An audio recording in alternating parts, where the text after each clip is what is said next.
record that as well so I can share later on.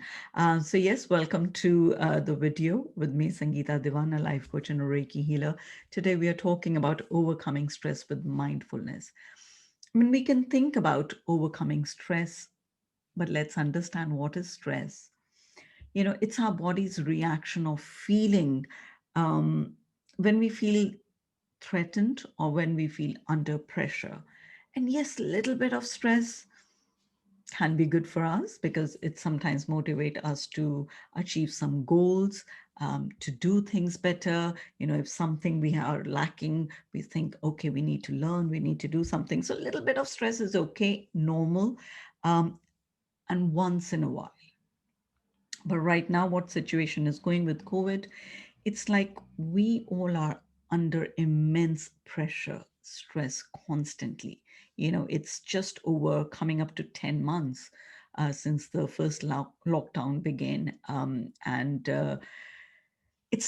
we have never experienced such a thing. So, in terms of the unknown, in terms of the extra pressure from media, from the things that are changing, and again, on top of that, being a parent, being responsible for somebody else, not just for yourself, to make sure that there's a roof over your head, for your kids, there's food, you're keeping healthy, you're keeping safe, and looking after their well-being, looking after their education. Oh my God, it does overwhelms us.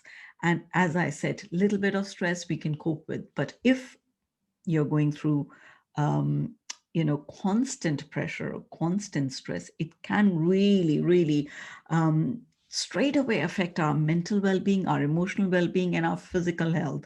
And it will really trigger a lot of arguments, a lot of shouting sometimes. And why I'm saying that, because right now, what situation we are facing, we have never dealt with it. So it's very new. It's shocking to some extent. And yes, we are evolving, we are getting better at it. But what I want all of you to think, and especially if you're a parent, to just use mindfulness to do something about it. So if you're in stress, which I reckon you are, because we all are, and if you don't know what's situation, why I'm talking about it, because I'm going through a huge amount of stress right now. And my husband being diagnosed with brain tumor, and since September. So I remember being in that, felt like a pressure cooker. You're in immense stress. You don't know what's going to go. You're fighting. You're doing the right thing to be just for that moment, just for that day. You can't afford to think a day ahead or a month ahead, let alone the whole life. And I know I felt like I'm going to burst. My mind is going to burst. My head was really hurting. But that was extraordinary situation. And as I said, what we are going through is extraordinary. It's no ordinary situation, because I hear so many times parents say, well, that, it's stress is normal. Yes, again, let's not say that. Little bit of stress, sometimes it's normal, not all the time. So if we are experiencing all the time, we really need to do few things before we can get out of it. So that's the way we can deal with it better. Because what I have, this is one thing I want to really share with you, is stress, if it is not dealt with, it's going to be transferred. It's going to be transferred to the people who you love, who you're close to, and the people who you really want to actually look after and do your best. And they are your closest, your loved ones. And why we get onto that or get transferred to that, because, we are very clever human beings. Imagine that if you are stressed at work, have you ever shouted at somebody, or have you ever told your boss off or your subordinate? You wouldn't, because if you behave in that manner, that person is not going to take it kindly. One, they might not want to work with you. Second, you might lose your job. So, but what happens is when we come home, or we are at home right now, um, Who is around us? Our partners, our parents, our children. And you know that they're not going to go anywhere. So we take them for granted. And all the stress, which I said is not dealt with, is going to be transferred onto them, whether in terms of ignoring them, telling them off, being cold or shouty or whatever. So it's our duty, every single person's duty and responsibility to deal with your stress. And how will we deal with it if we are not even aware of it? And that's where mindfulness comes. See, mindfulness is our ability to be fully present with our mind. What are we thinking? And what are we feeling? But if you don't allow yourself that time and space, it's always going to be overspilled. And those people who are surrounding you, who you're supposed to love, they're going to feel resentful. They're going to start feeling angry towards them. They're going to start feeling victimized by you because it's your responsibility. So let's go into it. I want to give you a few little tips to help you because I know being a parent and I know being a child. I remember actually growing up and my parents were like working so hard because they have jobs to do. They have such a huge family to look after. I mean, we get stressed looking after one or two children. I remember our parents, their responsibilities were so much more. They had to look after this extended family, people of 25 to 30 people, you know, their siblings, their partners, their children's, their parents, and they end up supporting their friends as well sometimes. So what used to happen is, although they were doing all those duties beautifully, the responsibilities, they're going out earning money, but when they used to come home, when they are overwhelmed, when they are stressed, and if a child asks for their time, parents' time or attention or a little bit of affection, it gets triggered because now you have touched that nerve, that or that place where the other person saying, "I'm too full, I can't take anymore." So it's going to just trigger that reaction, that shout. And I know when I was very young, I used to feel that's not fair. I didn't say anything to experience that that response from my parent, or why is that my parents don't have too much time for me when I just need their time and their love and their attention. Why is that they have time for everybody else but not me? I remember feeling not very good. And guess what? I have done that with my children. And that's where my journey of self-discovery, spiritual journey started, because I suddenly became aware of what I was doing. I was repeating the cycle. And I remember my kids were 8 and 6, and I was going through a lot of emotional turmoil and a lot of baggage that I carried from the things that I haven't resolved. That there was unresolved anger, there was unresolved wounds, unhealed wounds. And I remember, doing the work, just getting on with it because you shut the door on the past or on the pain. And my kids were fighting it. They were young, they were fighting for a toy or something. And I asked them nicely once or twice. And then third time I screamed at them. And what I remember observing them was that they got so scared of me. And I just, in that moment, it's like everything stopped. And I thought, oh my God, my children who I love, I adore, I want to shower everything to them, they are scared of me in this moment. And I don't want to see that ever again. And then I stopped. I became aware of my action. And I said, why did I do that? So my first thing is become really present and identify the source of your stress, because my kids weren't the source of my stress. My source of stress was my unhealed wounds, my lack of being present or be able to resolve my issues, or what was going on emotionally, which I couldn't share with people or with anyone. And that day I realized that I need help. I need to do something right now. Otherwise, this stress is going to keep overspilling to my children, my loved ones, whom I I don't want but to adore, but to love, but to cuddle and be just, hug them in this warm blanket of love. So I took that step. I stopped. I felt really bad. I felt really guilty, you know.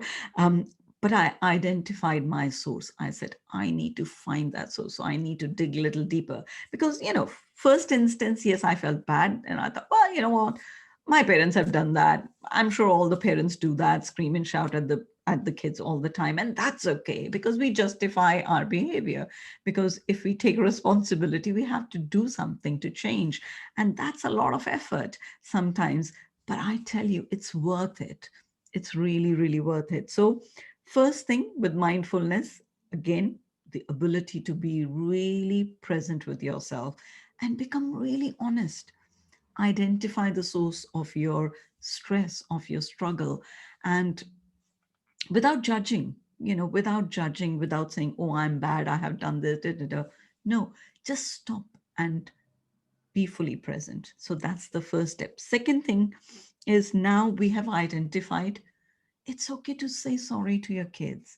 It's a wonderful thing to apologize if it wasn't their fault, and do that. But now the aim is to move from that vibration of stress to the vibration of love or ease or wherever you want to be. So, movement is very important. Sometimes we don't know what to do. So, like I said, literally think of moving from that place of feeling bad, feeling guilty, feeling stressed to the place of ease.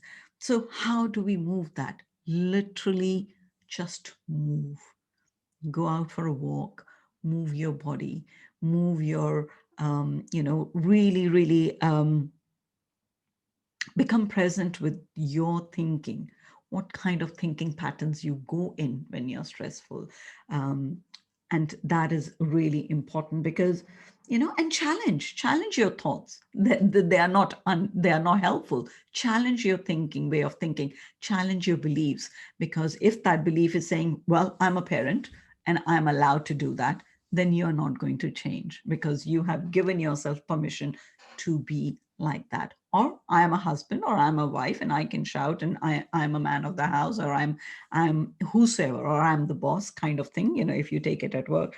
So just challenge your belief and really, really get to know yourself, you know, because when you will move your body, and especially when you're in nature, then you will be able to talk to yourself, and then challenge your belief and saying, no, that doesn't feel right. And that's the feeling. Sometimes we tell ourselves, well, that's right, you know, but ask yourself, does it feel right? Because I know if you're doing something, it will not feel right. And if it doesn't feel right, it is not the right thing to do. As I said, I'm doing from Zoom to Facebook. So if you're joining me, drop me a message. I might not know, if you're live or not. Let me check actually my Facebook page and see if I am live there. I hope so. And as I said, if you're there, drop me a message. If you want to just listen, that's fine. You can comment later on as well. Um, Third thing, very important thing, is allow some positivity for yourself. Allow yourself to say, okay, I'm really stressed. I try to move. I have done a walk. I'm being mindful of who I am, where I am in terms of vibration. How can I change? How can I move from one vibration to the other? Yes, you can do meditation. As I said, if you literally move your body, it will help you to shift that vibration. But another thing is, um, when you allow yourself some positivity, some time to relax, to tune into the joy, you know, you will come out of it very quickly. So for me, what I I do sometimes when I'm really, really stressed or something, I say, okay, I really can't think of anything. And so what makes me happy? That's the first question that I ask myself is, what makes me happy? And usually the answer is music. And I put sometimes loud music on, and the songs that really I can shake a leg and move, and that within that first few minutes it really uplifts me, it really changes my vibration, and I can then be relaxed and to handle other things as well. So, literally, and it could be something else. I know music for a lot of people is great to shift our vibration, to think differently. And if you feel you're feeling sad, you know what? Whatever song come to your mind, sing it. And sometimes I used to do that. I end up saying, oh, I need to sing maybe something, and a song will come to me, whether that's a really sad song or whatever it is, and it will come to me, and I will just cry, and I'll cry my eyes out, and then it releases that pressure that was building in, that overwhelmment sometimes we all feel. And you have to allow that. Again, mindfulness is about being fully present. If you're feeling sad, if you're feeling grief, like what I shared when I was going through, since September, um, I allowed myself that space to cry, to break down, to be vulnerable, to be sad. I allow myself, and even that, when my dad passed away in 2016, I remember I was feeling very raw when I came back, and anything could trigger me when any scene I'm watching or somebody said something, and it could just trigger me to cry a lot. And I remember my kids and my husband got really concerned. Are you okay? Are you okay? They came around, they hugged me, and I said, look, I became very honest with them. I said, look, you have to allow me 6 months to a year for me to just grieve. So sometimes I feel I have done the best. I have grieved. I've been there. I've connected to my family. We have done everything. But sometimes there's sometimes little emotion which maybe I've suppressed. Maybe it's not healed. Maybe it hasn't come up, and that will come up, and I will cry, and just just give me a hug. Because nothing you can change or do. And sometimes that's what parents' job is as well. We try to do a lot for our children, for our partners, or for our whatever doing it, but we don't allow ourselves that space, that time to say, hey, I'm not feeling good, I'm feeling overwhelmed. um, what can I do? So take yourself out of that place. Again, it will only happen through mindfulness, through you being fully present and becoming really honest without judging yourself. So be kind, as I said, be loving to yourself, be present, and that's where you will transfer um, all your behaviors, all your positive ways to your children as well. Because we are so good at telling our children what to do, but remember, children don't do what we ask them to do; they will do what we do. And I want to leave you with it that a child doesn't need a perfect parent, because perfection is an illusion, but they need a happy one. So I really hope that you will work on yourself. And it's okay. You can't be happy all the time. Be kind to yourself, and be there for yourself first. And I will actually make a video on that, because a lot of our pain, a lot of our abandonment issues are not that other people are not there for us. It's about we are not there for us when we need us. And it's very important for us to get to know that and to share that with our children and with our surroundings. So if you're joyful, your surroundings will be joyful. Even like for me, I had to really think that, yes, I'm going through a lot of stress and pressure. How can I be joyful? When that thought came, I took a right action. And now I'm doing something every day to be in that vibration of joy so I can share that with my loved ones at home. So wherever you are, whenever you're listening, if you like this video, do show your appreciation. You can comment. And more importantly, if you are struggling right now, and if you want to reach out to me, if you resonate with whatever I'm saying, as I said, I'm a life coach, I'm a Reiki healer. um, you know if you want to reach out to do one-to-one session, and if you're a parent and if you think some other parent are struggling, do pass these details, and I look forward to connecting with you, and look forward to making another video that'll help you in this difficult time. Take care. Bye-bye.